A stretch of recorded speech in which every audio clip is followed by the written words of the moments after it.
सुप्रभात। मैं कुमारी अर्चना BEd batch 2023-25 की छात्रा आज आपको कक्षा 8वीं का वसंत भाग 3 से पाठ नंबर 9 पढ़ाने जा रही हूँ, जो कि कबीर की साखियां। तो साखियां शुरू करने से बच्चों हम पहले कवि परिचय कर लेते हैं। तो चलिए जानते हैं कि कबीरदास जी थे कौन। तो कबीरदास जी का पूरा नाम था संत कबीरदास जी। उनका जो जन्म था बच्चों वो हुआ था 1398 में, जो कि है बनारस में, एक ब्राह्मण परिवार में हुआ था। तो उनके जो पिता थे वो नहीं थे, तो उनकी जो माँ थी वो समाज के भय से उनको लहर ताला, एक तालाब था काशी में स्थित थे वो, तो वहां पे वो उन्हें छोड़ देती है। इतने में क्या होता है कि जो मुस्लिम परिवार, एक हस्बैंड और वाइफ होते हैं दंपति के, तो वो क्या करते हैं कबीर जी को वहां से उठा लेते हैं और फिर उनका पालन पोषण करने लगते हैं। तभी से उन्होंने कबीरदास जी उनका नाम रखा था। और उनका जो कबीरदास जी की जो पत्नी थी उनका नाम था लोई, और उनके 2 बच्चे हुए थे जिनका नाम था कमाल और कमाली। और उनके जो गुरु थे बच्चों उनका नाम था रामानंद जी, जो जिनसे उन्होंने कबीर जी थे, उन्होंने भगवान राम जी के बारे में ज्ञान प्राप्त किया था। तो जो कबीरदास जी थे बच्चों वो थे भक्ति काल के कवि थे, जो कि निर्गुण भक्ति में भरोसा रखते थे। तो निर्गुण भक्ति वो भक्ति होती है जिसमें आप न किसी मूर्ति की पूजा नहीं करते, आप अपने मन में भगवान की श्रद्धा करते हैं। तो वो ऐसी भक्ति के बारे में हमें कबीरदास जी बताते हैं। उनकी जो प्रमुख रचना थी वो थी बीजक नामक। उन्होंने बीजक जो ग्रंथ लिखी थी उसके अंदर सबद, दोहा, कविता, रामायणी पूरी चीजें लिखी थी। तो ये थी कबीरदास जी के बारे में थी। और उनकी जो मृत्यु हुई थी वो सन 1518 में हो गई थी और वो उत्तर प्रदेश में हो गई थी। तो अब हम आते हैं चैप्टर पे, जो है कि है कबीर की साखियां। तो बच्चों पढ़ते हैं पहला जो साखी है, जाति न पूछो साध की, पूछ लीजियो ज्ञान, मोल करो तलवार का, पड़ा रहन दो म्यान। तो इसमें कबीर जी ये कहते हैं कि इसमें ना 4 शब्द लेते हैं, जैसे कि साध यानी साधु, और ज्ञान मतलब नॉलेज, और तलवार मतलब तलवार, और म्यान मतलब जो कवर होता है ना बेटा, जो कि कवच होता है। तो कबीर जी कहते हैं जो साधु होता है ना वो एक सज्जन व्यक्ति होता है जिसके पास बहुत सारा ज्ञान होता है। उस व्यक्ति से हमें हमेशा ज्ञान लेना चाहिए, ना कि उसके धर्म, जाति, वस्त्र, वेशभूषा पूछनी चाहिए। तो जैसे कि पूछ लेते हैं कि जो सज्जन व्यक्ति होता है उससे हमें हमेशा उसके ज्ञान से मतलब रखना चाहिए, ना कि उसके वस्त्र से। उदाहरण देते हैं, मोल करो तलवार का, पड़ा रहन दो म्यान। अर्थात कि जैसे कि हम तलवार खरीदने जाते हैं बाजार में, तो हम तलवार का जो किस चीज से हम लोग उसका मोल करते हैं, उसकी धार से, ना कि उसकी म्यान से। वैसे ही उन्होंने बोला है कि जैसे कि तलवार से और साध को उन्होंने साधु और तलवार को एक जैसा बताया कि जैसे साधु का जो मोल होता है उसके ज्ञान से होता है, उसी प्रकार जो तलवार होता है उसका हम मोल करते हैं उसकी धार से। उदाहरण में हम बच्चों ये लेते हैं, आप बाजार जाते हो, फोन खरीदते हो, तो फोन खरीदते हो तो आप फोन देखते हो, इसका कवर देखते हो, कवर उसका बहुत सुंदर होता है, लेकिन आप फोन में क्या देखोगे कि उसके फीचर्स देखोगे, कि जो आपको फीचर्स चाहिए, जो आज के जनरेशन में उसको रिक्वायरमेंट्स हैं आपको, कि क्या क्या फीचर्स, गेम्स हैं, फोटोज हैं, वीडियोस चलते हैं कि नहीं, वो सब देखोगे। तो उसी प्रकार हम तलवार खरीदते हैं तो हम उसका म्यान न देखे उसकी धार देखते हैं। तो उसी प्रकार ये कबीर जी कहते हैं कि हमें किसी भी सज्जन व्यक्ति का ज्ञान से मतलब होना चाहिए, ना कि उसकी वेशभूषा, जाति या पात से। तो सेकंड साखी देखते हैं, आवत गारी एक है, उल्टत हुई अनेक। यहाँ कबीर जी कहते हैं आवत मतलब 1-2 लोगों के बीच में लड़ाई होती है। एक इंसान क्या होता है कि बहुत ही अपशब्द वर्ड का यूज करता है, इस्तेमाल कर देता है। तो वहां पे बोल रहे हैं कि अगर दूसरा व्यक्ति बदले में फिर से वो गाली शब्द देगा तो वो जो झगड़ा होता है वो चीज बढ़ती है, ना कि रुकती है। जिसका उदाहरण उन्होंने सेकंड लाइन में दिए, कह कभी ना ही उल्टी है वही एक ही एक।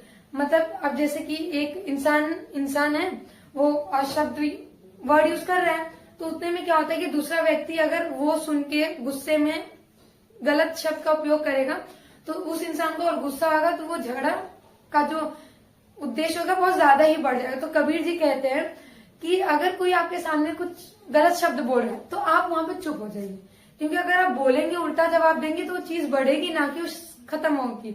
तो जैसे कि अगर आप दे रहे हो गाली, तो वो इंसान एक समय ऐसा आएगा कि वो इंसान खुद ही थक जाएगा आपको बुरा भला बोलते बोलते, तो वो चीज वहां पे उसको फर्क पड़ना बंद हो जाएगा, क्योंकि आप कुछ रिएक्ट नहीं करोगे उसके सामने, तो वो चीज वहां पे खत्म हो जाएगी, तो वो जो झगड़ा होगा वहीं पे समाप्त हो जाएगा।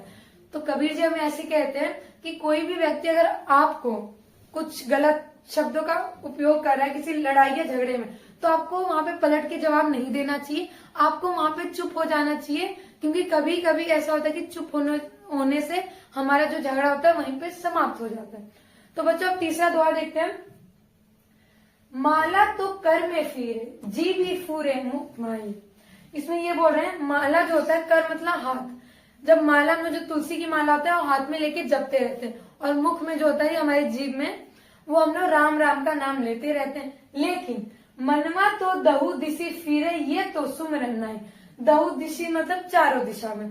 तो कबीर जी कह रहे हैं कि हाथ में आपने माला लेके मुख में राम राम लेकर लिया, लेकिन आपका मन एक जगह नहीं है, वो आपका मन इधर उधर भटक रहा है।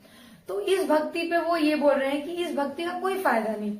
अगर आपको भक्ति करनी है तो आपका जो मन होना चाहिए प्रभु की भक्ति में लीन होना चाहिए, आपका मन एक जगह होना चाहिए।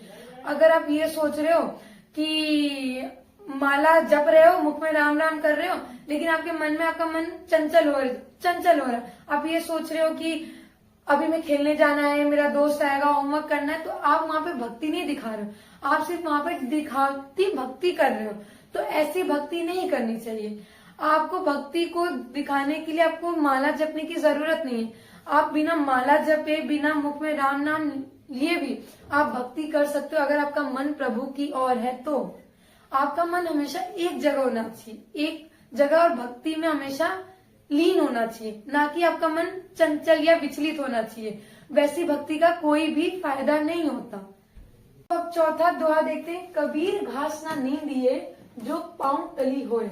मतलब कबीर जी ये कहते हैं कि जो घास होता है, हम चलते हैं रास्ते में, तो जो छोटे छोटे घास होते हैं हम उसको कुचलते हुए चलते हैं, उसकी निंदा करते हुए, ये सोचते हैं कि ये घास कुछ नहीं करेगा। लेकिन एक समय ऐसा होता है जब आंधी तूफान आती है, तो बच्चों क्या होता है, वो जो घास होती है वो उड़ के अगर आपकी आंख में आती है, तो तब आपकी जो आंख होगी ना वो दर्द देगी, वो विचलित हो जाओगे, घबराहट, मतलब आप इतना विचलित, दर्द के मारे वो आपको पेनफुल देगा। तो इसलिए कबीर जी कहते हैं कि कभी भी छोटी चीज की हमें निंदा नहीं करनी चाहिए। क्यों?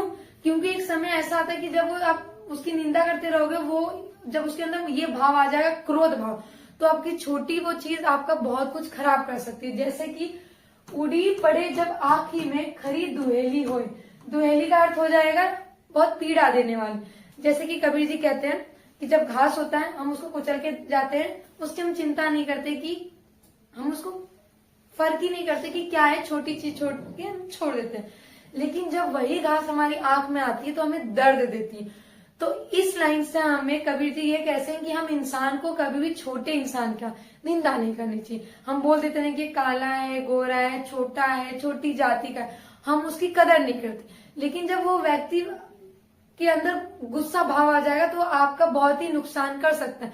इसलिए कभी भी दूसरों के प्रति हमें प्रेम रखना चाहिए, हमेशा उसको हमेशा बड़ा करने में हमें उसकी मदद करनी चाहिए। कभी भी हमें किसी की बुराई नहीं करनी चाहिए, क्योंकि बुराई करते हो तो आप खुद का नुकसान करते हो, सामने वाले का नुकसान नहीं करते।